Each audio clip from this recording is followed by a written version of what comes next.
ਖਡੂਰ ਸਾਹਿਬ ਵਾਲੀ ਸੀਟ ਦੇ ਵਿੱਚ ਅੰਮ੍ਰਿਤਪਾਲ ਦਾ ਰੁਝਾਨ ਦਿਖ ਰਿਹਾ।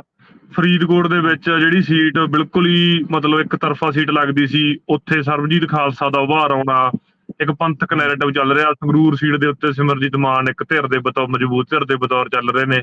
ਤਾਂ ਇਸ ਕਿਸਾਨ ਅੰਦੋਲਨ ਨੇ ਪੋਲੀਟੀਕਲ ਸਿਨੈਰੀਓ ਦੇ ਉੱਤੇ ਬੜਾ ਇੰਪੈਕਟ ਪਾਇਆ। ਜਿਵੇਂ ਉਹਨਾਂ ਨੇ ਪੰਜਾਬ ਦੇ ਵਿੱਚ ਗੱਲ ਕਰੀਏ ਤਾਂ ਅਕਾਲੀ ਭਾਜਪਾ ਦਾ ਗੱਠਜੋੜ ਨਹੀਂ ਹੋਣ ਦਿੱਤਾ। ਜਿਹੜੀ ਇਹ ਐਕਸਪ੍ਰੈਸ਼ਨ ਆ, ਇਹ ਲੋਕਾਂ ਦੀਆਂ ਭਾਵਨਾ ਦਾ ਐਕਸਪ੍ਰੈਸ਼ਨ ਆ, ਜਿਹੜਾ ਇਸ ਇਲੈਕਸ਼ਨ ਦੇ, ਪੰਜਾਬ ਦੀ ਇਲੈਕਸ਼ਨ ਦੇ ਵਿੱਚ ਜਿਹੜਾ ਇੰਨਾ ਚਿਹਰਿਆਂ ਦੇ ਜ਼ਰੀਏ ਹਾਜ਼ਰੀ ਲਵਾ ਰਿਹਾ ਗਾ, ਦਸਤਕ ਦੇ ਰਿਹਾ ਗਾ। ਮੋਦੀ ਦੀ ਤਾਨਾਸ਼ਾਹੀ ਦੇ ਜਿਹੜਾ ਉਹਦਾ ਅਸਰ ਆ ਕਿ BSF ਦਾ ਘੇਰਾ 50 ਕਿਲੋਮੀਟਰ ਕਰਤਾ, BBMB ਆ, ਭਾਖੜਾ ਬਿਆਸ ਮੈਨੇਜਮੈਂਟ ਬੋਰਡ ਆ, ਉਹ ਚ ਪੰਜਾਬ ਦੀ ਜਿਹੜੀ ਹਿੱਸੇਦਾਰੀ ਆ ਮੈਨੇਜਮੈਂਟ ਦੇ ਵਿੱਚ, ਉਹਦੇ ਤੇ ਅਟੈਕ ਕੀਤਾ। ਇਸ ਕਰਕੇ ਤਾਂ ਪੰਜਾਬ ਦੇ ਲੋਕਾਂ ਦੀ ਜਿਹੜੀ ਇਹਨਾਂ ਮੁੱਦਿਆਂ ਨਾਲ ਜੁੜੀ ਹੋਈ ਭਾਵਨਾ ਗਈ, ਸੈਂਟਰ ਸਟੇਟ ਰਿਲੇਸ਼ਨ ਵਾਲੀ, ਉਹ ਪੰਥਕ ਰਾਜਨੀਤੀ ਵੀ ਕਹਿ ਦਿੰਦੇ ਆ ਪੰਜਾਬ ਦੇ ਵਿੱਚ, ਉਹ ਵੀ ਉਹਦਾ ਰੂਪ ਆ ਇੱਕ।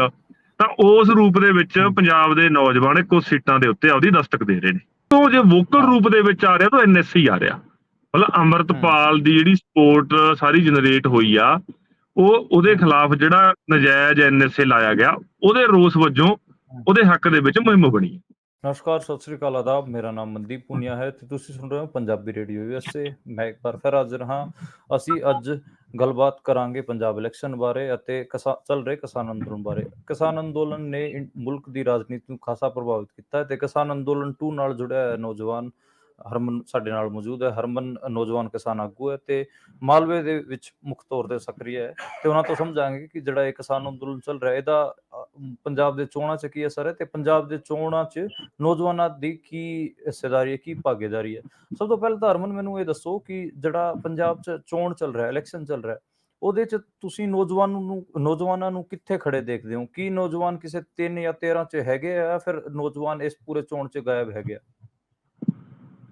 ਦੇਖੋ ਜੀ, ਪੰਜਾਬ ਦੇ ਅੰਦਰ ਜਿਹੜਾ ਇਸ ਇਲੈਕਸ਼ਨ ਦੇ ਅੰਦਰ ਨੌਜਵਾਨਾਂ ਦੀਆਂ, ਪੰਜਾਬ ਦੀ ਆਮ ਲੋਕਾਈ ਦੀ ਜਿਹੜੀ ਹਿੱਸੇਦਾਰੀ ਆ ਜਾਂ ਦਖਲਅੰਦਾਜ਼ੀ ਆ, ਉਹ ਇਸ ਕਿਸਾਨ ਅੰਦੋਲਨ ਦੇ ਜ਼ਰੀਏ ਹੋਈ ਹੈ।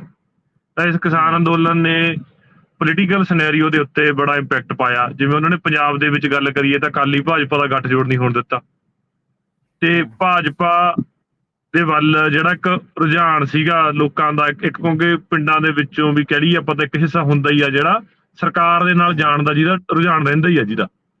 ਤਾਂ ਕਿਸਾਨ ਅੰਦੋਲਨ ਨੇ ਲੋਕਾਂ ਨੂੰ, ਜਿਹੜੀ ਮੇਨ ਇਸ ਵਕਤ ਦੇਸ਼ ਦੇ ਵਿੱਚ ਦੁਸ਼ਮਣ ਧਿਰ ਲੱਗ ਰਹੀ ਆ, ਲੋਕ ਵਿਰੋਧੀ ਧਿਰ ਆ, ਭਾਜਪਾ, RSS, ਮੋਦੀ ਉਹਦੀ ਨੁਮਾਇੰਦਗੀ ਕਰਦਾ, ਤਾਂ ਉਹਦੇ ਰੱਥ ਨੂੰ ਪੰਜਾਬ ਦੇ ਪਿੰਡਾਂ 'ਚ ਵੜਨ ਤੋਂ ਜੇ ਰੋਕਿਆ ਤਾਂ ਕਿਸਾਨ ਅੰਦੋਲਨ ਰੋਕ ਰਿਹਾ। ਤਾਂ ਕਿਸਾਨ ਅੰਦੋਲਨ ਦੇ ਜ਼ਰੀਏ ਜਿਹੜੇ ਨੌਜਵਾਨ ਨੇ ਉਹ ਭਾਜਪਾ ਦੇ ਆਗੂਆਂ ਦਾ ਵਿਰੋਧ ਕਰ ਰਹੇ ਨੇ, ਸਵਾਲ ਕਰ ਰਹੇ ਨੇ ਤੇ ਉਹਨਾਂ ਦੀ ਜਿਹੜੀ ਐਂਟਰੀ ਆ ਉਹ ਪਿੰਡਾਂ ਦੇ ਵਿੱਚ ਇੱਕ ਤਰੀਕੇ ਦੀ ਬੈਨ ਕਰ ਰੱਖੀ ਆ। ਤੇ ਇਸ ਤੋਂ ਬਿਨਾਂ ਪੰਜਾਬ ਦੇ ਨੌਜਵਾਨਾਂ ਦੀ ਜਿਹੜੀ ਦਸਤਕ ਹੈ ਇਸ ਇਲੈਕਸ਼ਨ ਦੇ ਵਿੱਚ, ਉਹ ਖਡੂਰ ਸਾਹਿਬ ਵਾਲੀ ਸੀਟ ਦੇ ਵਿੱਚ ਅੰਮ੍ਰਿਤਪਾਲ ਦਾ ਰੁਝਾਨ ਦਿਖ ਰਿਹਾ। ਫਰੀਦਕੋਟ ਦੇ ਵਿੱਚ ਜਿਹੜੀ ਸੀਟ ਬਿਲਕੁਲ ਹੀ ਮਤਲਬ ਇੱਕ ਤਰਫਾ ਸੀਟ ਲੱਗਦੀ ਸੀ, ਉੱਥੇ ਸਰਬਜੀਤ ਖਾਲਸਾ ਦਾ ਉਭਾਰ ਆਉਣਾ, ਇੱਕ ਪੰਥਕ ਨੈਰੇਟਿਵ ਚੱਲ ਰਿਹਾ। ਸੰਗਰੂਰ ਸੀਟ ਦੇ ਉੱਤੇ ਸਿਮਰਜੀਤ ਮਾਨ ਇੱਕ ਧਿਰ ਦੇ ਬਤੌਰ, ਮਜ਼ਬੂਤ ਧਿਰ ਦੇ ਬਤੌਰ ਚੱਲ ਰਹੇ ਨੇ। ਤਾਂ ਇਹ ਜਿਹੜਾ ਬੇਸਿਕਲੀ ਆਮ ਲੋਕ ਇਹਨਾਂ ਨੂੰ ਨਾ ਇੰਡੀਵਿਜੂਅਲ ਬੰਦਿਆਂ ਦੇ ਹਿਸਾਬ ਨਾਲ ਦੇਖਣ ਲੱਗ ਜਾਂਦੇ ਨੇ ਕਿ ਅੰਮ੍ਰਿਤਪਾਲ ਕਿਹੋ ਜਿਹਾ, ਸਿਮਰਜੀਤ ਮਾਨ ਕਿਹੋ ਜਿਹਾ। ਪਰ ਇਹਦੇ 'ਚ ਸਮਝਣ ਵਾਲੀ ਗੱਲ ਇਹ ਆ ਕਿ ਇਹ ਇੱਕ ਵੋਇਸ ਆ, ਜਿਹੜੀ ਇਹ ਐਕਸਪ੍ਰੈਸ਼ਨ ਆ, ਇਹ ਲੋਕਾਂ ਦੀਆਂ ਭਾਵਨਾ ਦਾ ਐਕਸਪ੍ਰੈਸ਼ਨ ਆ, ਜਿਹੜਾ ਇਸ ਇਲੈਕਸ਼ਨ ਦੇ, ਪੰਜਾਬ ਦੀ ਇਲੈਕਸ਼ਨ ਦੇ ਵਿੱਚ ਜਿਹੜਾ ਇੰਨਾ ਚਿਹਰਿਆਂ ਦੇ ਜ਼ਰੀਏ ਹਾਜ਼ਰੀ ਲਵਾ ਰਿਹਾ ਗਾ, ਦਸਤਕ ਦੇ ਰਿਹਾ ਗਾ। ਕਿਉਂਕਿ ਪੰਜਾਬ ਦੀ ਇਲੈਕਸ਼ਨ ਦੀ ਆਪਾਂ ਗੱਲ ਕਰੀਏ, ਦੇਸ਼ ਪੱਧਰ ਦੇ ਉੱਤੇ ਜਿਹੜਾ ਸਾਰਾ ਨੈਰੇਟਿਵ ਚੱਲ ਰਿਹਾ ਦੇਸ਼ 'ਚ, ਸੰਵਿਧਾਨ ਬਚਾਉਣ ਦਾ, ਲੋਕਤੰਤਰ ਬਚਾਉਣ ਦਾ, ਉਹਨੂੰ ਜਿਹੜੀ ਧਿਰ ਕਾਂਗਰਸ ਜਿਵੇਂ ਦੇਸ਼ ਪੱਧਰ ਦੇ ਉੱਤੇ ਲੀਡ ਕਰ ਰਹੀ ਆ, ਪਰ ਪੰਜਾਬ ਦੇ ਵਿੱਚ ਉਹ ਸਾਰੇ ਨੈਰੇਟਿਵ ਨੂੰ ਵੀ, ਉਹ ਸਾਰੇ ਮੁੱਦਿਆਂ ਨੂੰ ਕਾਂਗਰਸ ਕਿਤੇ ਨਹੀਂ ਲੈ ਕੇ ਜਾ ਪਾਈ ਲੋਕਾਂ 'ਚ। ਕਿ ਕੋਈ ਦੇਸ਼ ਨੂੰ ਬਚਾਉਣ ਦਾ, ਲੋਕਤੰਤਰ ਨੂੰ ਬਚਾਉਣ ਦਾ ਕੋਈ ਇਲੈਕਸ਼ਨ ਆ, ਤਾਂ ਪੰਜਾਬ ਦੇ ਵਿੱਚ ਕਾਂਗਰਸ ਦਾ ਇਹੋ ਜਿਹਾ ਕੋਈ ਮੁਹਾਵਰਾ ਨਹੀਂ ਹੈਗਾ। ਤਾਂ ਪੰਜਾਬ ਦੇ ਵਿੱਚ ਜਿਹੜੀ ਕਾਂਗਰਸ ਪਾਰਟੀ ਦੀ ਹਾਲਤ ਆ, ਜਿਹੜੀ ਉਹਦੀ ਦਿਸ਼ਾ ਗਈ, ਉਹ ਦਸ਼ਾ ਗਈ ਜਿਹੜੀ ਖਾਸ ਕਰਕੇ ਉਹਦੀ, ਉਹ ਬੇਸਿਕਲੀ ਬਹੁਤ ਮਤਲਬ ਸ਼ਾਰਟ ਟਰਮ ਆਪਦੇ ਪੋਲੀਟੀਕਲ ਵਿਦਿਨ ਪਾਰਟੀ ਜਿਹੜੀ ਕੰਪੀਟੀਸ਼ਨ ਆ, ਉਹ ਉਸੇ ਦੇ ਆਲੇ ਦੁਆਲੇ ਉਹਨਾਂ ਦੀ ਇਲੈਕਸ਼ਨ ਚੱਲ ਰਹੀ ਹੈ ਉਹਨਾਂ ਦੀ। ਤਾਂ ਦੇਸ਼ ਦੇ ਨਾਲ ਜਿਹੜਾ ਨੈਰੇਟਿਵ ਆ ਉਹਦੇ ਨਾਲ ਨਹੀਂ ਜੁੜ ਪਾਇਆ। ਪਰ ਪੰਜਾਬ ਦੇ ਵਿੱਚ ਜੇ ਆਪਾਂ ਗੱਲ ਕਰੀਏ ਤਾਂ ਪੰਜਾਬ ਦੇ ਵਿੱਚ ਲੋਕਤੰਤਰ ਨੂੰ ਬਚਾਉਣ ਦਾ ਜਿਹੜਾ ਮੁੱਦਾ ਗਾ, ਉਹਦਾ ਮਤਲਬ ਹੀ ਇਹ ਆ ਕਿ ਜਿਹੜਾ ਸੈਂਟਰ ਸਟੇਟ ਰਿਲੇਸ਼ਨਾਂ ਨਾਲ ਗੱਲਾਂ ਜੁੜਦੀਆਂ ਨੇ ਆ ਕੇ, ਉਹ ਉਹਦੇ ਚ ਐਮ ਪਹਿਲੂਗਾ ਕਿ ਪੰਜਾਬ ਦੇ ਵਿੱਚ ਮੋਦੀ ਨੇ ਇੱਕ ਤਰਫ ਤਾਂ ਕਿਸਾਨਾਂ ਨਾਲ ਧੱਕਾ ਕੀਤਾ, ਕਿਸਾਨਾਂ ਦੇ ਉਲਟ ਬਿੱਲ ਲਿਆਂਦੇ, ਉਹ ਰੂਪ ਚ ਤਾਂ ਦਸਤਕ ਦੇਤੀ ਕਿਸਾਨ ਯੂਨੀਅਨ ਜਰੀਏ। ਉਹ ਮੰਗਾਂ ਵੀ ਕਾਂਗਰਸ ਦੇ ਮੈਨੀਫੈਸਟੋ ਚ ਪੈ ਗਈਆਂ, ਉਹਦੇ ਨਾਲ ਜੁੜੀਆਂ। ਪਰ ਜਿਹੜੀ ਪੰਜਾਬ ਦੇ ਵਿੱਚ ਦੂਜਾ ਪਹਿਲੂ ਆ ਜਿਹੜਾ ਮੋਦੀ ਦੀ ਤਾਨਾਸ਼ਾਹੀ ਦੇ ਜਿਹੜਾ ਉਹਦਾ ਅਸਰ ਆ ਕਿ BSF ਦਾ ਘੇਰਾ 50 ਕਿਲੋਮੀਟਰ ਕਰਤਾ, BBMB ਆ ਭਾਖੜਾ ਬਿਆਸ ਮੈਨੇਜਮੈਂਟ ਬੋਰਡ ਆ, ਉਹ ਚ ਪੰਜਾਬ ਦੀ ਜਿਹੜੀ ਹਿੱਸੇਦਾਰੀ ਆ ਮੈਨੇਜਮੈਂਟ ਦੇ ਵਿੱਚ, ਉਹਦੇ ਤੇ ਅਟੈਕ ਕੀਤਾ। ਤੇ ਇਹ ਸਾਰੇ ਜਿਹੜੇ ਪੰਜਾਬ ਦੇ ਸੈਂਟਰ ਸਟੇਟ RDF ਫੰਡ ਰੋਕਿਆ ਹੋਇਆ ਮੋਦੀ ਸਰਕਾਰ ਨੇ, ਇਹ ਸਾਰੇ ਜਿਹੜੇ ਮਸਲੇ ਬਣਦੇ ਨੇ ਦੇਸ਼ ਦੇ ਵਿੱਚ ਲੋਕਤੰਤਰ ਬਚਾਉਣ ਨਾਲ ਵੀ ਜੁੜਦੇ ਨੇ, ਇਹ ਮੋਦੀ ਦੀ ਤਾਨਾਸ਼ਾਹੀ ਨਾਲ ਵੀ ਜੁੜਦੇ ਨੇ। ਇਹਨੂੰ ਕੋਈ ਵੀ ਧਿਰ, ਨਾ ਕਾਂਗਰਸ, ਨਾ ਆਮ ਆਦਮੀ ਪਾਰਟੀ, ਨਾ ਅਕਾਲੀ ਦਲ ਸੁਖਬੀਰ ਬਾਦਲ ਕੋਈ ਸੰਜੀਦਗੀ ਦੇ ਨਾਲ ਸੀਰੀਅਸਲੀ ਲੋਕਾਂ ਦੇ ਵਿੱਚ ਲੈ ਕੇ ਨਹੀਂ ਜਾ ਰਿਹਾ। ਤਾਂ ਇਸ ਕਰਕੇ ਤਾਂ ਪੰਜਾਬ ਦੇ ਲੋਕਾਂ ਦੀ ਜਿਹੜੀ ਇਹਨਾਂ ਮੁੱਦਿਆਂ ਨਾਲ ਜੁੜੀ ਹੋਈ ਭਾਵਨਾ ਗਈ ਸੈਂਟਰ ਸਟੇਟ ਰਿਲੇਸ਼ਨ ਵਾਲੀ, ਉਹ ਪੰਥਕ ਰਾਜਨੀਤੀ ਵੀ ਕਹਿ ਦਿੰਦੇ ਆ ਪੰਜਾਬ ਦੇ ਵਿੱਚ, ਉਹ ਵੀ ਉਹਦਾ ਰੂਪ ਆ ਇੱਕ। ਤਾਂ ਉਸ ਰੂਪ ਦੇ ਵਿੱਚ ਪੰਜਾਬ ਦੇ ਨੌਜਵਾਨ ਕੁਝ ਸੀਟਾਂ ਦੇ ਉੱਤੇ ਆਪਦੀ ਦਸਤਕ ਦੇ ਰਹੇ ਨੇ। ਤੇ ਇਹਨੂੰ ਜੇ ਹਰਮਨ ਇਹ ਵੀ ਸਮਝਣਾ ਚਾਹਾਂਗਾ ਕਿ ਤੁਸੀਂ ਜਿਵੇਂ ਸੈਂਟਰ ਸਟੇਟ ਰਿਲੇਸ਼ਨ ਬਾਰੇ ਗੱਲ ਕੀਤੀ ਤੇ RDF ਫੰਡ ਤੋਂ ਲੈ ਕੇ ਸਾਰੀ ਚੀਜ਼ਾਂ, ਜਿਹੜਾ ਪੋਲੀਟੀਕਲ ਪ੍ਰਿਜ਼ਨਰ ਵਾਲਾ ਮਾਮਲਾ ਹੈ ਜਾਂ ਫਿਰ ਅੰਮ੍ਰਿਤਪਾਲ ਹੋਣਾ ਤੇ NSA ਲਾਉਣ ਵਾਲਾ ਜਾਂ ਉਹਨਾਂ ਨੂੰ ਡਿਬਰੂਗੜ੍ਹ ਜੇਲ੍ਹ 'ਚ ਭੇਜਣ ਵਾਲਾ, ਜਾਂ ਫਿਰ ਜਿਹੜੀ ਸੈਂਟਰ ਦੀ ਦਖਲਅੰਦਾਜ਼ੀ ਵਾਲਾ ਜਿਹਦੇ 'ਚ ਬਹੁਤ ਸਾਰੇ ਨੌਜਵਾਨਾਂ ਨੂੰ ਚੱਕਿਆ ਗਿਆ, ਆਪਾਂ ਨੂੰ ਪਤਾ ਹੈ, ਤੇ ਕਿੰਨਾ ਸਟਰੋਂਗ ਇੱਕ ਏਜੰਸੀਆਂ ਪੰਜਾਬ ਵਿੱਚ ਕੰਮ ਕਰ ਰਹੀਆਂ, ਕੀ ਇਹ ਵੀ ਕੋਈ ਭਾਵਨਾ ਹੈਗੀ ਆ ਨੌਜਵਾਨਾਂ 'ਚ? ਬਿਲਕੁਲ, ਮਤਲਬ ਉਹਦਾ ਜੇ ਮਤਲਬ ਇਹ ਸਾਰੇ ਮੁੱਦਿਆਂ ਨਾਲ ਜਿਹੜਾ ਜੁੜਮਾ, ਮਤਲਬ ਇਹ ਜਿਹੜਾ NSA ਲੱਗਿਆ ਸਭ ਤੋਂ ਜੇ ਵੋਕਲ ਰੂਪ ਦੇ ਵਿੱਚ ਆ ਰਿਹਾ ਤਾਂ NSA ਹੀ ਆ ਰਿਹਾ। ਮਤਲਬ ਅੰਮ੍ਰਿਤਪਾਲ ਦੀ ਜਿਹੜੀ ਸਪੋਰਟ ਸਾਰੀ ਜਨਰੇਟ ਹੋਈ ਆ, ਉਹਦੇ ਖਿਲਾਫ ਜਿਹੜਾ ਨਜਾਇਜ਼ NSA ਲਾਇਆ ਗਿਆ, ਉਹਦੇ ਰੋਸ ਵਜੋਂ ਉਹਦੇ ਹੱਕ ਦੇ ਵਿੱਚ ਮੁਹਿੰਮ ਬਣੀ। ਤਾਂ ਉਸ ਮੁਹਿੰਮ ਦਾ ਅਸਰ ਬਾਕੀ 2-3 ਸੀਟਾਂ ਦੇ ਉੱਤੇ ਵੀ ਸਾਫ਼ ਤੌਰ ਤੇ ਦਿਖਾਈ ਦੇ ਰਿਹਾ ਹੈਗਾ। ਤਾਂ ਮਤਲਬ ਪੰਜਾਬ ਦੇ ਲੋਕਾਂ ਨੂੰ ਉਸ ਸਮੇਂ ਅੰਮ੍ਰਿਤਪਾਲ ਦੀ ਜਦੋਂ ਗ੍ਰਿਫਤਾਰੀ ਹੋਈ, ਕੋਈ ਬਹੁਤ ਵੱਡਾ ਰੋਸ ਪ੍ਰਦਰਸ਼ਨ, ਰੋਸ ਵਿਰੋਧ, ਕੋਈ ਅੰਦੋਲਨ ਉਹਦੇ ਹੱਕ 'ਚ ਨਹੀਂ ਦਿਖਿਆ ਭਾਵੇਂ, ਪਰ ਉਹ ਸਟੈਪ ਗਲਤ ਸੀ ਸਰਕਾਰ ਦਾ। ਉਹ ਅੱਜ ਲੋਕ ਉਹਨੂੰ ਐਕਸਪ੍ਰੈਸ ਕਰ ਰਹੇ ਨੇ ਉਹਦੀ ਵੋਟਾਂ ਦੇ ਵਿੱਚ, ਉਹਦੀ ਸਪੋਰਟ ਦੇ ਵਿੱਚ ਜਾ ਕੇ। ਤਾਂ ਉਹ ਵੀ ਇੱਕ ਮਸਲਾ ਜਿਹੜਾ ਸੈਂਟਰ ਸਟੇਟ ਰਿਲੇਸ਼ਨਾਂ ਨਾਲ ਡੈਮੋਕ੍ਰੇਸੀ ਦੇ ਉੱਤੇ ਅਟੈਕ ਆ, ਉਹਦੇ 'ਚ NIA ਵਰਗੀਆਂ ਏਜੰਸੀਆਂ ਦੀ ਦਖਲਅੰਦਾਜ਼ੀ ਤੇ ਜਿਹੜੀ ਵਿਰੋਧ ਦੀ ਆਵਾਜ਼ ਆ ਉਹਨੂੰ ਕੁਚਲਣ ਦੇ ਤਰੀਕੇ, ਤਾਂ ਉਹ ਐਕਸਪ੍ਰੈਸ਼ਨ ਅੱਜ ਅੰਮ੍ਰਿਤਪਾਲ ਦੀ ਸਪੋਰਟ ਦੇ ਵਿੱਚ ਦਿਖ ਰਿਹਾ ਹੈਗਾ।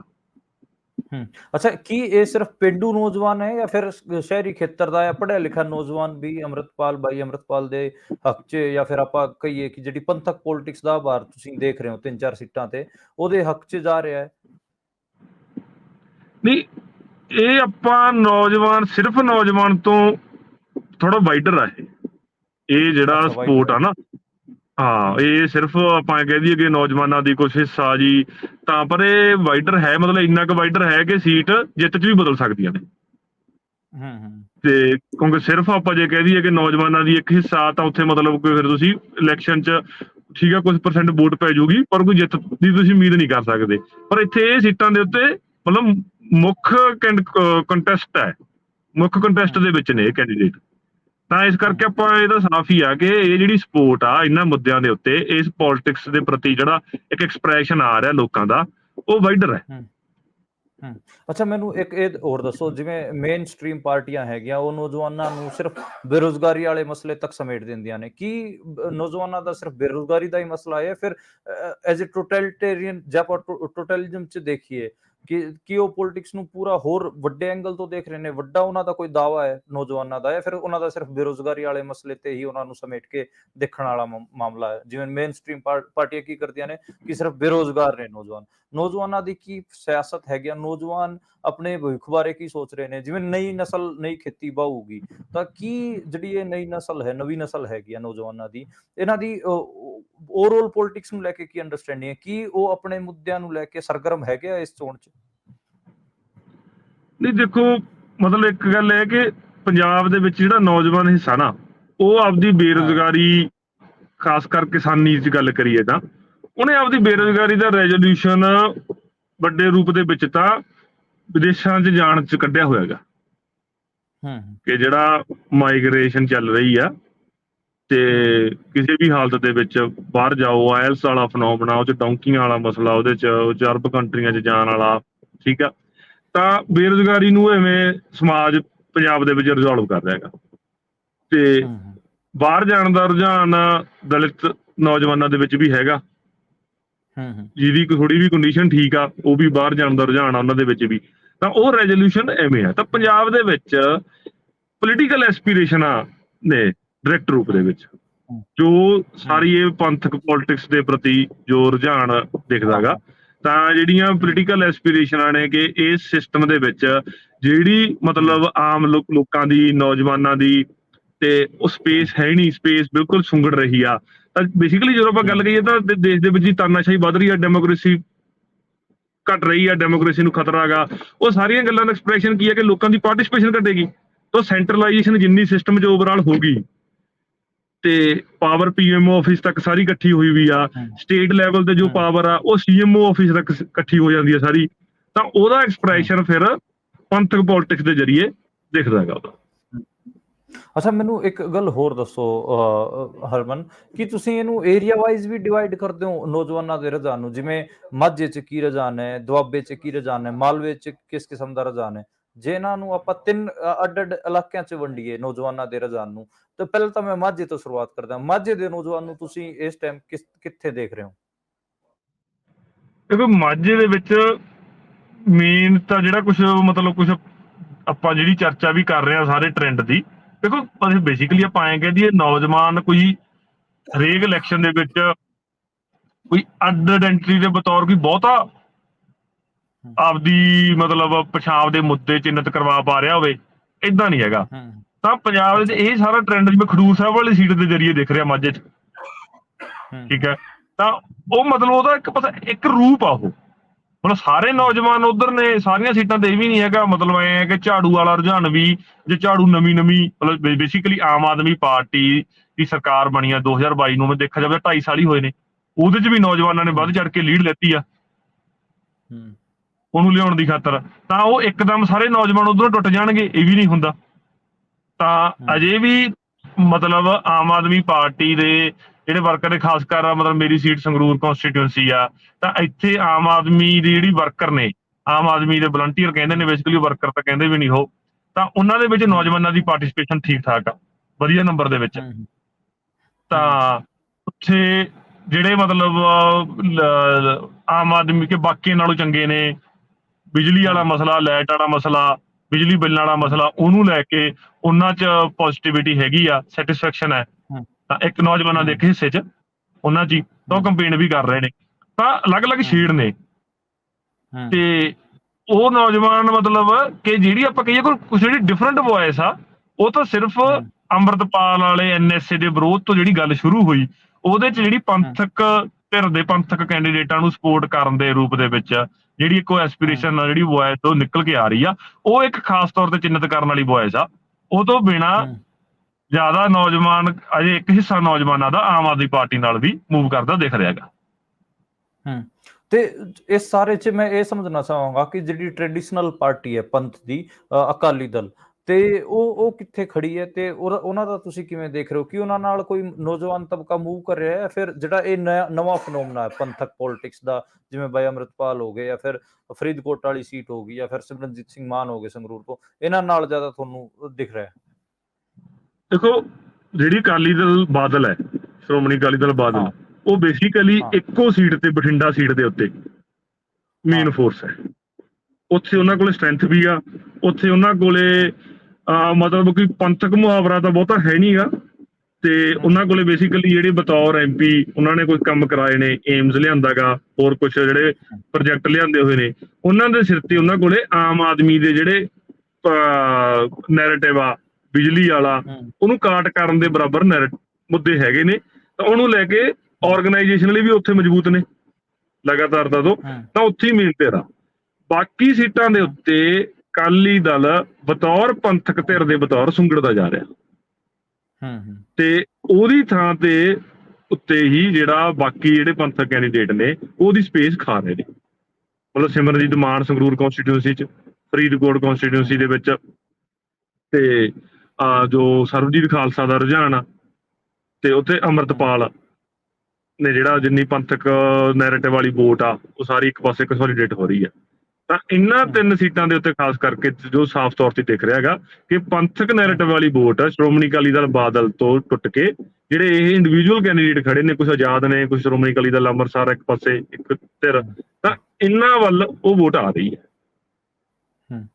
ਅੱਛਾ, ਮੈਨੂੰ ਹਰਮਨ ਇੱਕ ਚੀਜ਼ ਤੇ ਹੋਰ ਤੁਸੀਂ ਚਾਨਣ ਪਾਓ, ਜਿਹੜਾ ਇੱਕ ਹਿਸਾਬ ਨਾਲ ਆਪਾਂ ਕਹੀਏ ਪੰਜਾਬ 'ਚ ਪੂਰਾ ਜਿਹੜਾ ਕਾਂਗਰਸ ਦਾ ਨੈਰੇਟਿਵ ਹੈ, ਕਾਂਗਰਸ ਕੀ ਕਰ ਰਹੀ ਹੈ, ਨੈਸ਼ਨਲ ਮੀਡੀਆ, ਨੈਸ਼ਨਲ ਪੋਲਿਟਿਕਸ ਦੇ ਸਾਹਮਣੇ ਇਹ ਪ੍ਰਸਤੁਤ ਕਰ ਰਹੀ ਹੈ ਕਿ ਪੰਜਾਬ 'ਚ ਤਾਂ ਅਸੀਂ ਸਭ ਤੋਂ ਜ਼ਿਆਦਾ ਸੀਟਾਂ ਜਿੱਤ ਕੇ ਆਵਾਂਗੇ, ਅਸੀਂ 10 ਸੀਟਾਂ ਵਿੱਚ ਜਿੱਤ ਸਕਦੇ ਹਾਂ। ਕੀ ਇਹ ਤੁਹਾਨੂੰ ਹੁੰਦਾ ਹੋਇਆ ਦਿਖ ਰਿਹਾ ਹੈ, ਜਾਂ ਫਿਰ ਮਤਲਬ ਕਿਵੇਂ ਦੇਖ ਰਹੇ ਹੋ ਜਿਹੜਾ ਜਿੰਨੇ ਨੈਸ਼ਨਲ ਪੋਲਿਟਿਕਸ ਦੇ ਵਿੱਚ ਦਾਅਵੇ ਹੈਗੇ ਆ ਪੰਜਾਬ ਕਾਂਗਰਸ ਦੇ, ਕੀ ਉਹ ਤੁਸੀਂ ਦੇਖ ਰਹੇ ਹੋ ਕਿ ਸੱਚੀਓ ਹੈਗੇ ਆ ਜਾਂ ਫਿਰ ਉਹ ਸਿਰਫ ਗੱਲਾਂ ਹੀ ਨੇ? ਨਹੀਂ, ਚਲੋ ਦਾਅਵੇ ਨਹੀਂ, ਇਦਾਂ ਦੀ ਸਿਚੁਏਸ਼ਨ ਨਹੀਂ ਹੈਗੀ ਕਾਂਗਰਸ ਦੀ ਕਿ ਉਹ 10 ਸੀਟਾਂ ਜਿੱਤ ਜਾਣ ਇੱਥੋਂ। ਤੇ ਮਤਲਬ ਮਾਲਵੇ ਦੀ ਸਿਚੁਏਸ਼ਨ ਇਹ ਆ ਕਿ ਆਮ ਆਦਮੀ ਪਾਰਟੀ ਡੋਮੀਨੇਟ ਕਰ ਰਹੀ ਹੈ ਮਾਲਵੇ ਦੇ ਵਿੱਚ, ਠੀਕ ਹੈ। ਮਾਲਵੇ ਦੀਆਂ 3-4 ਸੀਟਾਂ ਫਰੀਦਕੋਟ ਹੋ ਗਿਆ, ਬਠਿੰਡਾ ਹੋ ਗਿਆ, ਸੰਗਰੂਰ ਹੋ ਗਿਆ, ਫਤਿਹਗੜ੍ਹ ਹੋ ਗਿਆ, ਇਹ ਖਾਸ ਸੀਟਾਂ ਦੇ ਉੱਤੇ ਤਾਂ ਇਹਨਾਂ ਨੂੰ ਕਾਂਗਰਸ ਦੀ ਥਾਂ ਤੇ ਖਾਸ ਕਰ ਜੇ ਆਪਾਂ ਤਾਂ ਪੰਥਕ ਧਿਰਾਂ ਨੇ ਜਿਹੜੀਆਂ ਪੰਥਕ ਕਿਸਮ ਦੇ ਕੈਂਡੀਡੇਟ ਨੇ ਜਿਹੜੇ ਜਿਨ੍ਹਾਂ ਨਾਲ ਆਪਾਂ ਪੰਥਕ ਕਹਿ ਸਕਦੇ ਹਾਂ ਜਿਹਨਾਂ ਨੂੰ, ਤਾਂ ਉਹ ਹੀ ਚੈਲੰਜ ਮੰਨ ਰਹੇ ਨੇ ਆਮ ਆਦਮੀ ਦੇ ਵਿੱਚ। ਕਾਂਗਰਸ ਇੱਥੇ ਅਲਟਰਨੇਟ ਦੇ ਬਤੌਰ ਕਮਜ਼ੋਰ ਸਾਬਿਤ ਹੋ ਰਹੀ ਹੈ, ਠੀਕ ਹੈ। ਸੰਗਰੂਰ ਸੀਟ ਦੇ ਉੱਤੇ ਸੁਖਪਾਲ ਖਹਿਰਾ ਬਤੌਰ ਕੈਂਡੀਡੇਟ, ਉਹਨਾਂ ਦੀ ਆਪਦੀ ਵੀ ਇੱਕ ਛਵੀ ਦੇ ਵਿੱਚ ਵੀ ਕੋਈ ਪੰਜਾਬ ਵਾਲੇ ਮੁੱਦੇ, ਪੰਥਕ ਮੁੱਦੇ ਉਹ ਉਠਾਉਂਦੇ ਰਹੇ ਨੇ, ਤਾਂ ਉਹ ਇੱਕ ਧਿਰ ਦੇ ਬਤੌਰ ਇੱਕ ਮੌਜੂਦਗੀ ਆਪਦੀ ਪੇਸ਼ ਕਰ ਰਹੇ ਨੇ। ਤਾਂ ਇਹ ਤੋਂ ਬਿਨਾਂ ਪਾਏਗੀ ਕਿ ਕਾਂਗਰਸ ਦੀ ਜਿਹੜੀ ਹਾਲਤ ਆ ਕਿ 10 ਸੀਟਾਂ ਜਿੱਤਣ ਵਾਲੀ ਹਾਲਤ ਤਾਂ ਮੈਨੂੰ ਲੱਗਦੀ ਨਹੀਂ। ਤੁਹਾਨੂੰ ਨਹੀਂ ਲੱਗ ਰਹੀ? ਤੇ ਜੇ ਆਪਾਂ ਗੱਲ ਕਰੀਏ ਮਤਲਬ ਜਿਵੇਂ ਇਹ ਪੰਜਾਬ 'ਚ 2 ਆਈਡੀਓਲੋਜੀਜ਼ ਦਾ ਇੱਕ ਰਿਹਾ ਹੈ, ਤਾਂ ਆਪਾਂ ਪੰਥਕ ਪੋਲਿਟਿਕਸ ਦੀ ਗੱਲ ਕਰ ਰਹੇ ਹਾਂ, ਲੈਫਟ ਵਾਲੀ ਪੋਲਿਟਿਕਸ ਦਾ ਵੀ ਬਹੁਤ ਜ਼ਿਆਦਾ ਗੱਲ ਹੁੰਦੀ ਹੈ। ਕਹਿੰਦੇ ਕਿ ਸਟੂਡੈਂਟ ਪੋਲਿਟਿਕਸ ਦੇ ਵਿੱਚ ਤਾਂ ਲੈਫਟ ਵਾਲੀ ਤਰ੍ਹਾਂ ਦਾ ਬਹੁਤ ਜ਼ਿਆਦਾ ਦਖਲਅੰਦਾਜ਼ੀ ਹੈ। ਕਿ ਕਈ ਲੈਫਟ ਧਿਰਾਂ ਤਾਂ ਸਿੱਧੇ ਤੌਰ ਤੇ ਇਲੈਕਸ਼ਨਾਂ 'ਚ ਸ਼ਾਮਿਲ ਵੀ ਹੁੰਦੀਆਂ ਨੇ, ਉਹਨਾਂ ਦੀ SFI ਤੋਂ ਲੈ ਕੇ ISI ਬਹੁਤ ਸਾਰੇ ਧੜੇ ਹੈਗੇ ਆ, ਤੇ ਇੰਡੀਆ ਅਲਾਇੰਸ ਵੀ ਦੇ ਵਿੱਚ ਵੀ ਉਹ ਸ਼ਾਮਿਲ ਹੈਗੇ ਆ। ਕੀ ਲੱਗ ਰਿਹਾ ਲੈਫਟ ਵਾਲੇ ਜਿਹੜੇ ਸਟੂਡੈਂਟ ਆਰਗੇਨਾਈਜੇਸ਼ਨਾਂ ਹੈਗੀਆਂ ਉਹ ਕਿਸੇ ਕੋਈ ਰੋਲ ਨਿਭਾ ਪਾ ਰਹੀਆਂ ਨੇ ਇਸ ਇਲੈਕਸ਼ਨ 'ਚ, ਜਾਂ ਫਿਰ ਇਸ ਡੈਮੋਕ੍ਰੈਟਿਕ ਜਿਹਨੂੰ ਇਹ ਲੜਾਈ ਬਣਾਈ ਬੈਠੇ ਨੇ ਕਿ ਇਹ ਤਾਂ ਦੇਖੋ ਜੀ ਡਿਕਟੇਟਰਸ਼ਿਪ ਆ ਰਹੀ, ਤੇ ਇਸ ਡਿਕਟੇਟਰਸ਼ਿਪ ਦੇ ਉਲਟ ਲੜਨ ਵਾਸਤੇ ਕੋਈ ਲੈਫਟ ਵਾਲੀ ਸਟੂਡੈਂਟ ਆਰਗੇਨਾਈਜੇਸ਼ਨ ਜਾਂ ਨੌਜਵਾਨ ਤੁਹਾਨੂੰ ਦਿਖ ਰਹੇ ਨੇ ਕਿਸੇ?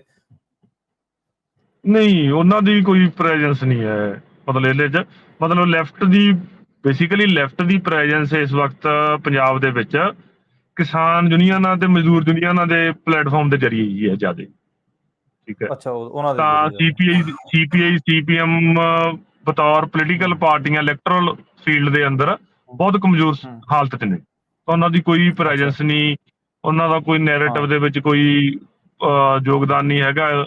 ਤੇ ਸਟੂਡੈਂਟ ਆਰਗੇਨਾਈਜੇਸ਼ਨਾਂ ਦਾ ਵੀ ਇੱਥੇ ਮਤਲਬ ਡਿਕਲਾਈਨ ਹੀ ਕਹਿ ਸਕਦੇ ਆ। ਓਵਰਆਲ ਸਟੂਡੈਂਟ, ਤੁਸੀਂ ਇਲੈਕਟਰਲ ਪੋਲਿਟਿਕਸ ਛੱਡੋ ਤਾਂ ਸਟੂਡੈਂਟ ਐਕਟਿਵਿਜ਼ਮ ਦੇ ਫੀਲਡ ਦੇ ਵਿੱਚ ਵੀ ਉਹ ਡਿਕਲਾਈਨ ਦਿਖ ਰਿਹਾ ਹੈਗਾ। ਓਵਰਆਲ ਹੀ ਸਟੂਡੈਂਟ ਮੂਵਮੈਂਟ ਦਾ ਡਿਕਲਾਈਨ ਹੈ ਜੀ। ਤੇ ਪੰਥਕ ਧੜਿਆਂ ਦੇ ਜਿਹੜੀ ਸਟੂਡੈਂਟ ਪੋਲਿਟਿਕਸ ਹੈ, ਜੇ ਆਪਾਂ ਗੱਲ ਕਰੀਏ ਬਹੁਤ ਸਾਰੇ ਸੱਥ ਆਰਗੇਨਾਈਜੇਸ਼ਨ ਤੋਂ ਲੈ ਕੇ ਹੋਰ ਵੀ ਅੰਮ੍ਰਿਤਸਰ ਦੇ ਵਿੱਚ ਵੀ ਕੰਮ ਸੀਗਾ, ਤੇ ਹੋਰ ਵੀ ਬਹੁਤ ਸਾਰੇ ਕਾਲਜਾਂ ਦੇ ਯੂਨੀਵਰਸਿਟੀਆਂ ਦੇ ਵਿੱਚ ਜਿਹੜੇ ਧੜੇ ਸੀਗੇ, ਪੰਥਕ ਧੜੇ ਸੀਗੇ, ਉਹਨਾਂ ਨੇ ਆਪਣੀ ਸਟੂਡੈਂਟ ਆਰਗੇਨਾਈਜੇਸ਼ਨਾਂ ਬਿਲਡ ਕਰਨ ਦੀਆਂ ਕੋਸ਼ਿਸ਼ ਕੀਤੀਆਂ। ਉਹ ਤੁਹਾਨੂੰ ਕਿਵੇਂ ਦਿਖ ਰਹੀਆਂ ਨੇ, ਉਹ ਕਿਵੇਂ ਮੂਵ ਕਰ ਰਹੀਆਂ ਨੇ ਗਰਾਊਂਡ ਤੇ? ਦੇਖੋ, ਮਤਲਬ ਪੰਥਕ ਸਪੈਕਟਰਮ ਦੇ ਵਿੱਚ ਵੀ ਕੋਈ ਸਟੂਡੈਂਟ ਆਰਗੇਨਾਈਜੇਸ਼ਨ ਬਹੁਤ ਮਜ਼ਬੂਤ ਹਾਲਤ ਦੇ ਵਿੱਚ ਹੋਣ, ਏਦਾਂ ਦੀ ਸਥਿਤੀ ਨਹੀਂ ਹੈਗੀ। ਹਾਂ, ਸੱਥ ਪਿਛਲੇ ਟਾਈਮ 'ਚ ਇੱਕ ਔਰ ਲਗਾਤਾਰਤਾ 'ਚ ਇੱਕ ਕੰਮ ਕਰਦੀ ਆਰਗੇਨਾਈਜੇਸ਼ਨ ਦਿਖਦੀ ਆ, ਪਰ ਉਹਦਾ ਵੀ ਸਕੇਲ ਅਜੇ ਕੋਈ ਉਸ ਸਕੇਲ ਦਾ ਨਹੀਂ ਹੈਗੇ, ਕੋਈ ਆਪਾਂ ਕੋਈ ਮਤਲਬ ਇੰਪੈਕਟ ਵਾਲਾ ਜੇ ਆਪਾਂ ਕਹਿ ਸਕਦੇ ਹੋਈਏ, ਤਾਂ ਉਸ ਪਾਸੇ ਵੀ ਮਤਲਬ ਪੰਥਕ ਨੈਰੇਟਿਵ ਗਰੋ ਕਰ ਰਿਹਾ ਪਿਛਲੇ ਲੰਮੇ ਟਾਈਮ ਤੇ ਪੰਜਾਬ 'ਚ। ਉਹ ਇੱਕ ਅਕਾਲੀ ਦਲ ਬਾਦਲ ਦਾ ਜਿਹੜਾ ਐਕਸਪੋਜ਼ ਹੋ ਜਾਣਾ ਬਿਲਕੁਲ ਹੀ, ਤਾਂ ਉਹ ਵੈਕਿਊਮ ਪੈਦਾ ਕਰ ਰਿਹਾ ਉਹ, ਠੀਕ ਆ, ਉਹ ਵੈਕਿਊਮ ਪਿਆ ਉਸ ਸੈਂਟਰ ਸਟੇਟ ਰਿਲੇਸ਼ਨ ਵਾਲੇ ਮੁੱਦਿਆਂ ਤੇ, ਪੰਥਕ ਮੁੱਦਿਆਂ ਤੇ, ਜੀ। ਉਹ ਸਾਰਾ ਵੈਕਿਊਮ ਪਿਆ। ਪਰ ਉਹਨਾਂ ਚੋਂ ਵੀ ਆਰਗੇਨਾਈਜੇਸ਼ਨਲ ਰੂਪ ਚ, ਜਥੇਬੰਦਕ ਰੂਪ ਦੇ ਵਿੱਚ ਉਹ ਕੋਈ ਸਪੇਸ ਭਰਨ ਵਾਲੀ ਫੋਰਸ ਦਿਖ ਰਹੀ ਹੋਵੇ, ਇਦਾਂ ਦੀ ਹਾਲਤ ਨਹੀਂ ਹੈਗੀ। ਅੱਛਾ, ਮੈਨੂੰ ਇੱਕ ਚੀਜ਼ ਹੋਰ ਦੱਸੋ ਤੁਸੀਂ, ਜਿਵੇਂ ਆਪਾਂ ਪੰਥਕ ਸਟੂਡੈਂਟ ਪੋਲਿਟਿਕਸ ਦੀ ਵੀ ਗੱਲ ਕੀਤੀ, ਲੈਫਟ ਸਟੂਡੈਂਟ ਪੋਲਿਟਿਕਸ ਦੀ ਗੱਲ ਕੀਤੀ, ਮੈਨੂੰ ਇਹ ਮਾੜਾ ਜਿਹਾ ਇਸ ਤੇ ਚਾਨਣ ਪਾਓ ਕਿ ਜਿਹੜੇ ਏਦਾਂ ਦੇ ਵੀ ਫੋਰਸਿਸ ਹੈਗੀਆਂ ਪੰਜਾਬ ਦੇ ਵਿੱਚ ਜਿਹੜੇ ਕਿ ਇਲੈਕਸ਼ਨ ਦਾ ਬਾਈਕਾਟ ਕਰਦੀਆਂ ਨੇ, ਉਹਨਾਂ ਨੂੰ ਲੱਗਦਾ ਕਿ ਜਿਹੜਾ ਇਲੈਕਸ਼ਨ ਹੈਗਾ ਉਹਦੇ ਨਾਲ ਕੋਈ ਹੱਲ ਨਹੀਂ ਹੋਣਾ। ਕੀ ਇਸ ਵਾਰ ਜਿਹੜਾ ਇਲੈਕਸ਼ਨ ਬਾਈਕਾਟ ਦਾ ਜਿਹੜਾ ਸੱਦਾ, ਜਿਵੇਂ 2022 ਦੇ ਇਲੈਕਸ਼ਨਾਂ ਦੌਰਾਨ ਆਪਾਂ ਨੂੰ ਦੇਖਣ ਨੂੰ ਮਿਲਿਆ ਸੀਗਾ, ਜਿਹੜਾ ਵਿਧਾਨ ਸਭਾ ਚੋਣ ਹੋਇਆ ਸੀ, ਉਦੋਂ ਇੱਕ ਵੱਡਾ ਉਹ ਸੀਗਾ, ਉਹਨਾਂ ਦਾ ਮੈਸੇਜ ਸੀਗਾ ਤੇ ਵੱਡਾ ਉਹ ਸੀਗਾ ਕਿ ਇਸ ਵਾਰ ਉਹ ਜਿਹੜਾ ਇਲੈਕਸ਼ਨ ਬਾਈਕਾਟ ਕਰਨ ਵਾਲੀਆਂ ਫੋਰਸਾਂ ਹੈਗੀਆਂ, ਜਿਹੜੀਆਂ ਕਿ ਦਾਅਵੇ ਜਿਨ੍ਹਾਂ ਦੇ ਦਾਅਵੇ ਹੈਗੇ ਆ ਕਿ ਜਿਹੜਾ ਇੱਕ ਲੋਕ ਲਹਿਰ ਨਾਲ ਹੀ, ਲੋਕਾਂ ਦੀ ਲਹਿਰ ਨਾਲ ਹੀ ਕੁਝ ਹੋ ਸਕਦਾ ਹੈ, ਉਹ ਇਸ ਵਾਰ ਦਿਖ ਰਿਹਾ ਕਿ ਉਹਨਾਂ ਨੇ ਕੋਈ ਸੱਦੇ ਦਿੱਤੇ ਹੋਣ, ਉਹਨਾਂ ਨੇ ਕੋਈ ਗਰਾਊਂਡ ਤੇ ਕੰਮ ਕੀਤਾ ਹੋਵੇ। ਦੇਖੋ, ਇਲੈਕਸ਼ਨ ਬਾਈਕਾਟ ਵਾਲੀ ਧਿਰ ਮੇਰੀ ਜਿੰਨੀ ਜਾਣਕਾਰੀ ਬੀਕੇਯੂ ਕ੍ਰਾਂਤੀਕਾਰੀ ਤੇ ਮਤਲਬ ਆ ਜਿਹੜੀ ਉਹਦੀ ਇੱਕ ਅੰਡਰਸਟੈਂਡਿੰਗ ਹੈ, ਤਾਂ ਉਹਨਾਂ ਨੇ ਆਪਣਾ ਇੱਕ ਮੈਸੇਜ ਪੈਂਫਲੇਟ ਰਾਹੀਂ ਪਿੰਡਾਂ 'ਚ ਪ੍ਰਚਾਰ ਕਰਦੇ ਹੋਏ ਫੈਲਾਇਆ ਹੈਗਾ। ਉਹ ਤੋਂ ਜਿਹੜੀ ਉਗਰਾਹਾਂ ਧਿਰ ਹੈ, ਉਗਰਾਹਾਂ ਧਿਰ ਦੀ ਜਿਹੜੀ ਅੰਡਰਸਟੈਂਡਿੰਗ ਹੈ, ਜਿਹੜਾ ਸੱਦਾ ਗਾ, ਉਹ ਡਾਇਰੈਕਟ ਬਾਈਕਾਟ ਦਾ ਨਹੀਂ ਹੈ। ਉਹ ਉਹਨਾਂ ਦਾ ਨਾਰੇ ਦੇ ਵਿੱਚ ਏਦਾਂ ਦਾ ਕਿ ਵੋਟਾਂ ਤੋਂ ਨਾਸ ਕਰੋ, ਆਪਣੀ ਰਾਖੀ ਆਪ ਕਰੋ, ਮਤਲਬ ਉਹ ਨਾ ਬਾਈਕਾਟ ਦੀ ਕਾਲ ਦਿੰਦੇ ਨੇ ਤੇ ਇਹਦੇ ਤੇ ਮਤਲਬ ਵਿਸ਼ਵਾਸ ਨਾ ਕਰਨ ਦਾ ਸਿਸਟਮ ਦੇ, ਮਤਲਬ ਕਨਫਿਊਜ਼ਿੰਗ ਜਿਹਾ ਸਲੋਗਨ ਹੈ। ਤੇ ਉਹਨਾਂ ਦਾ ਇਸ ਤਰੀਕੇ ਦਾ ਨਾਰਾ, ਉਹਨਾਂ ਨੇ ਕੱਲ ਬਰਨਾਲੇ ਰੈਲੀ ਕੀਤੀ ਹੈ ਬਹੁਤ ਵੱਡੀ, ਤੇ ਉਹਨਾਂ ਨਾਲ ਜੁੜੀਆਂ ਜਿਹੜੀਆਂ ਮਜ਼ਦੂਰ ਜਥੇਬੰਦੀਆਂ ਨੇ ਜਾਂ ਸਟੂਡੈਂਟ ਜਥੇਬੰਦੀਆਂ ਨੇ, ਜੋ ਵੀ ਉਹਨਾਂ ਦੀ ਪੋਲਿਟਿਕਸ ਦੇ ਆਲੇ ਦੁਆਲੇ ਜਿੰਨੀ ਵੀ ਜਨਤਾ ਜੁੜੀ ਹੋਈ ਆ, ਸਾਰਿਆਂ ਨੂੰ ਮੋਬਿਲਾਈਜ਼ ਕਰਕੇ ਬਰਨਾਲੇ ਦਾਣਾ ਮੰਡੀ 'ਚ ਬਹੁਤ ਵੱਡੀ ਰੈਲੀ ਕੀਤੀ ਹੈ ਉਹਨਾਂ ਨੇ। ਪਰ ਉਹਦੇ 'ਚ ਉਹਨਾਂ ਦਾ ਨਾਰਾ ਇਹੀ ਆ ਕਿ ਵੋਟਾਂ ਤੋਂ ਨਾਸ ਕਰੋ, ਆਪਣੀ ਰਾਖੀ ਆਪ ਕਰੋ। ਪਰ ਨਾ ਉਹ ਬਾਈਕਾਟ ਦਾ ਨਾਰਾ, ਨਾ ਕਿਸੇ ਨੂੰ ਜਿਤਾਉਣ ਜਾਂ ਹਰਾਉਣ ਦਾ ਨਾਰਾ, ਉਹ ਵਿੱਚ ਵਿਚਾਲੇ ਦਾ ਨਾਰਾ ਗਾ। ਉਹ 'ਚੋਂ ਕੋਈ ਕਲੀਅਰ ਕੱਟ ਮੈਸੇਜ ਨਹੀਂ ਆ। ਨਾ ਤਾਂ ਕਾਡਰ ਨੂੰ ਵੋਟ ਪਾਉਣ ਤੋਂ ਰੋਕਦੇ ਨੇ ਤੇ ਕਿ ਵੋਟ ਨਹੀਂ ਪਾਉਣੀ, ਇਹ ਸਿਸਟਮ 'ਚ ਕੁਛ ਨਹੀਂ ਹੈਗਾ, ਇਹਦਾ ਬਾਈਕਾਟ ਕਰਕੇ ਕੁਛ ਅਲਟਰਨੇਟ ਬਿਲਡ ਕਰਨਾ, ਤਾਂ ਏਦਾਂ ਦੀ ਗੱਲ ਹੈ। ਤੇ ਬਸ ਇਹ ਕਹਿ ਦੇਣਾ ਕਿ ਇਹਦੇ ਨਾਲ ਹੋਣਾ ਕੁਛ ਨਹੀਂ। ਅੱਛਾ, ਮੇਰਾ ਆਖਰੀ ਸਵਾਲ ਤੁਹਾਨੂੰ, ਜੇ ਆਪਾਂ ਇਹਨੂੰ ਦੇਖੀਏ ਕਿ ਜਿਹੜਾ ਕੋਈ ਬੰਦਾ ਹੈਗਾ ਜਿਹੜਾ ਮੂਵਮੈਂਟ ਬਿਲਡ ਕਰ ਰਿਹਾ ਹੈ, ਜਦੋਂ ਉਹ ਇਲੈਕਸ਼ਨ 'ਚ ਜਾਂਦਾ, ਉਹਨੂੰ ਤੁਸੀਂ ਕਿਵੇਂ ਦੇਖਦੇ ਹੋ? ਜਿਵੇਂ ਬਾਈ ਅੰਮ੍ਰਿਤਪਾਲ ਹੈਗਾ, ਉਹ ਗਰਾਊਂਡ ਤੇ ਆਏ ਸੀ, ਗਰਾਊਂਡ ਤੇ ਕੰਮ ਕੀਤਾ ਉਹਨਾਂ ਨੇ 2022 ਦੇ ਵਿੱਚ, 2023 ਦੀ ਸ਼ੁਰੂਆਤ 'ਚ ਉਹਨਾਂ ਨੂੰ ਗ੍ਰਿਫਤਾਰ ਕਰ ਲਿਆ ਗਿਆ, ਹੁਣ ਜੇਲ੍ਹ ਤੋਂ ਇਲੈਕਸ਼ਨ ਲੜ ਰਹੇ ਨੇ। ਇਸ ਨੂੰ ਤੁਸੀਂ ਟੈਕਟੀਕਲੀ ਦੇਖ ਰਹੇ ਹੋ ਜਾਂ ਫਿਰ ਉਹਨਾਂ ਦਾ ਪੋਲੀਟੀਕਲ ਅੰਡਰਸਟੈਂਡਿੰਗ ਹੀ ਹੈ ਕਿ ਇਲੈਕਟੋਰਲ ਪੋਲਿਟਿਕਸ 'ਚ ਜਾ ਕੇ ਆਪਾਂ ਇਸ ਮੂਵਮੈਂਟ ਨੂੰ ਅੱਗੇ ਬਿਲਡ ਕਰਾਂਗੇ? ਤੁਸੀਂ ਇਹਨਾਂ ਦੇ ਇਸ ਮੂਵ ਨੂੰ ਕਿਵੇਂ ਦੇਖ ਰਹੇ ਹੋ? ਦੇਖੋ, ਮਤਲਬ ਇਹ ਉਹਨਾਂ ਦਾ ਮੂਵ ਆ ਜਿਹੜਾ, ਮਤਲਬ ਆਪਾਂ ਇਹ ਤਾਂ ਕਹਿ ਸਕਦੇ ਹਾਂ ਕਿ ਫਸੀ ਚੋਂ ਆ ਜੀ। ਆਪਾਂ ਸਧਾਰਨ ਭਾਸ਼ਾ 'ਚ ਗੱਲ ਕਰਨੀ ਹੋਵੇ ਕਿ ਹੁਣ ਫਸੇ ਖੜੇ ਆ ਤੇ ਕੁਛ ਨਾ ਕੁਛ ਸਟੈਪ ਲੈਣਾ ਸੀ, ਤਾਂ ਇਹ ਅਜਮਾ ਕੇ ਦੇਖ ਲਓ ਟੈਕਟੀਕਲੀ। ਮਤਲਬ ਉਹਦੀ ਵਿਆਖਿਆ ਤਾਂ ਕੀਤੀ ਜਾ ਸਕਦੀ ਆ ਕਿ ਟੈਕਟੀਕਲੀ ਆਪਾਂ ਇਹ ਆ, ਪਰ ਇਲੈਕਟਰਲ ਪੋਲਿਟਿਕਸ ਦੀ ਜਿਹੜੀ ਗੇਮ ਆ, ਜਿਹੜੇ ਉਹਦੇ ਡਾਇਨਾਮਿਕਸ ਨੇ, ਉਹ ਆਪਦੇ ਆਪ 'ਚ ਉਹਨਾਂ ਦੀ ਇੰਨੀ ਕਪੈਸਿਟੀ ਹੈ ਕਿ ਜੋ ਤੁਹਾਡੀ, ਤੁਸੀਂ ਜੇ ਕੋਈ ਕੰਕਰੀਟ ਠੋਸ ਮੂਵਮੈਂਟ ਖੜੀ ਕਰਨਾ ਚਾਹੁੰਦੇ ਹੋ, ਚਾਹੇ ਮਾਸ ਮੂਵਮੈਂਟ ਖੜੀ ਕਰਨਾ ਚਾਹੁੰਦੇ ਹੋ, ਚਾਹੇ ਤੋਂ ਵਾਈਡਰ ਰੈਡੀਕਲ ਮੂਵਮੈਂਟ ਖੜੀ ਕਰਨਾ ਚਾਹੁੰਦੇ ਹੋ, ਤਾਂ ਉਹਦੇ ਤੋਂ ਤੁਹਾਨੂੰ ਉਹ ਮਤਲਬ ਤੁਹਾਨੂੰ ਤਿਲਕਣਬਾਜ਼ੀ ਹੈ, ਪੂਰੀ ਰਿਸਕ ਹੈ ਬਹੁਤ ਵੱਡਾ ਕਿ ਉਹਦੇ ਤੁਹਾਡੇ ਕੋਲੇ ਉਹੋ ਜਿਹਾ ਸੈਕਸ਼ਨ ਆਊਗਾ। ਕਿਉਂਕਿ ਇਹ ਸਾਰੀ ਇਲੈਕਟਰਲ ਪੋਲਿਟਿਕਸ ਦੇ ਵਿੱਚ ਮੌਕਾ ਪ੍ਰਸਤੀ, ਫੰਡਿੰਗ ਦਾ ਸਵਾਲ ਤੇ ਇਹ ਰੁਝਾਨ ਬਹੁਤ ਜ਼ਿਆਦਾ ਨੇ। ਫਿਰ ਕਹੋਗੇ ਤੁਸੀਂ ਵਿਦਿਨ ਸਿਸਟਮ ਆ, ਕਿਉਂਕਿ ਇਹ ਜਿਹੜਾ ਇੰਡੀਆ ਦਾ ਪਾਰਲੀਮੈਂਟਰੀ ਸਿਸਟਮ ਆ ਸਾਰਾ, ਇਹਦੇ 'ਚ ਜਿਹੜਾ ਡੈਮੋਕ੍ਰੇਸੀ ਦੇ ਲੱਛਣ ਨੇ, ਡੈਮੋਕ੍ਰੇਸੀ ਦੇ ਅੰਸ਼ ਨੇ, ਉਹ ਬਹੁਤ ਥੋੜੇ ਨੇ। ਮਤਲਬ ਆਪਣੇ ਆਪ 'ਚ 5 ਸਾਲ ਬਾਅਦ ਇੱਕ ਵਾਰੀ ਵੋਟ ਪੈਣੀ ਆ, ਉਹ ਤੋਂ ਬਾਅਦ ਸਾਰਾ ਜਿਹੜਾ ਪ੍ਰੋਸੈਸ ਆ ਡਿਸੀਜਨ ਮੇਕਿੰਗ ਦਾ, ਜਿਹੜੀ ਐਗਜ਼ੈਕਟਿਵ ਪਾਵਰ ਆ, ਉਹਦੇ 'ਚ ਆਟੋਕ੍ਰੇਸੀ ਆ। ਤਾਂ ਇਹ ਕੋਈ, ਤਾਂ ਉਸ ਕਰਕੇ ਇਹਨੂੰ ਆਪਾਂ ਐਂ ਕਹਿਣਾ ਵੀ ਕੋਈ ਪ੍ਰੋਪਰ ਡੈਮੋਕ੍ਰੇਟਿਕ ਪ੍ਰੋਸੈਸ ਹੈ ਸਾਰਾ, ਇਹ ਪ੍ਰੋਪਰ ਡੈਮੋਕ੍ਰੇਟਿਕ ਪ੍ਰੋਸੈਸ ਵੀ ਹੈ ਨੀਗਾ ਇਹ। ਤਾਂ ਇਹਦੇ 'ਚ ਜਿਹੜੀਆਂ ਵੀ ਫੋਰਸ ਅੱਜ ਤੱਕ ਇਤਿਹਾਸ 'ਚ ਗਈਆਂ ਨੇ, ਇਹਦਾ ਪਾਰਟ ਬਣੀਆਂ ਨੇ, ਤਾਂ ਇਹ ਤਿਲਕਣਬਾਜ਼ੀ ਤੋਂ, ਇਹ ਦਲਦਲ ਆ, ਇਹ ਦਲਦਲ 'ਚੋਂ ਕਦੇ ਵੀ ਨਿਕਲ ਕੇ ਕੋਈ ਮੂਵਮੈਂਟ ਬਿਲਡ ਕਰ ਪਾਇਆ ਹੋਵੇ, ਏਦਾਂ ਦਾ ਇਤਿਹਾਸ ਹੈ ਨਹੀਂ। ਇਹ 'ਚ ਜੋ ਵੀ ਇਸ ਦਲਦਲ ਦੇ ਵਿੱਚ ਫਸਿਆ, ਉਹ ਮੁੜ ਕੇ ਗਰਕਦਾ ਹੀ ਗਿਆ। ਇਤਿਹਾਸ ਤਾਂ ਇਹੀ ਹੈ, ਕੋਈ ਨਵਾਂ ਰਾਹ ਖੋਲ ਕੇ ਵੀ ਨਵਾਂ ਐਗਜ਼ਾਮਪਲ ਸੈੱਟ ਕਰਦੇ ਤਾਂ ਅਲੱਗ ਗੱਲ ਆ।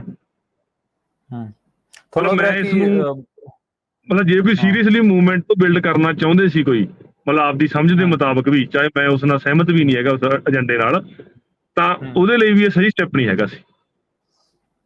ਤੁਸੀਂ ਇਹਨੂੰ ਸਹੀ ਸਟੈਪ ਨਹੀਂ ਮੰਨਦੇ, ਪਰ ਜੇ ਹਾਂਜੀ। ਮਤਲਬ ਕੁਛ ਪਰ ਇੱਕ ਤੁਸੀਂ ਇੱਕ ਬਾਈਪਾਸ ਦਿੰਦੇ ਹੋ, ਕੀ ਪਤਾ ਕਿ ਅਗਲਿਆਂ ਦਾ ਟੈਕਟੀਕਲ ਮੂਵ ਹੋਵੇ ਤੇ ਕੋਈ ਹੋਰ ਵੱਡੀ ਚੀਜ਼ ਉਹ ਕਰ ਦੇਣ ਇਸ ਤੋਂ ਬਾਅਦ, ਤੁਸੀਂ ਇਹਨੂੰ ਤੇ ਇੱਕ ਬਾਈ ਇੱਕ ਆਪਾਂ ਮਤਲਬ ਮਤਲਬ ਆਪਾਂ ਨੂੰ ਸ਼ੋਰ ਜਿਹੜੀ ਚੀਜ਼ ਭਵਿੱਖ ਚ ਆ, ਉਹ ਜੋ ਆਪਾਂ 100% ਗਾਰੰਟੀ ਨਾਲ ਤਾਂ ਕੁਝ ਕਹਿ ਨਹੀਂ ਸਕਦੇ ਹੁੰਦੇ ਉਹਦੇ ਬਾਰੇ, ਤੇ ਹੂੰ ਪਰ ਸੰਭਾਵਨਾ ਬਹੁਤ ਘੱਟ ਆ, ਹੂੰ ਤੇ ਤੇ ਗੁੰਜਾਇਸ਼ ਤਾਂ ਛੱਡਣੀ ਚਾਹੀਦੀ ਹੁੰਦੀ ਆ।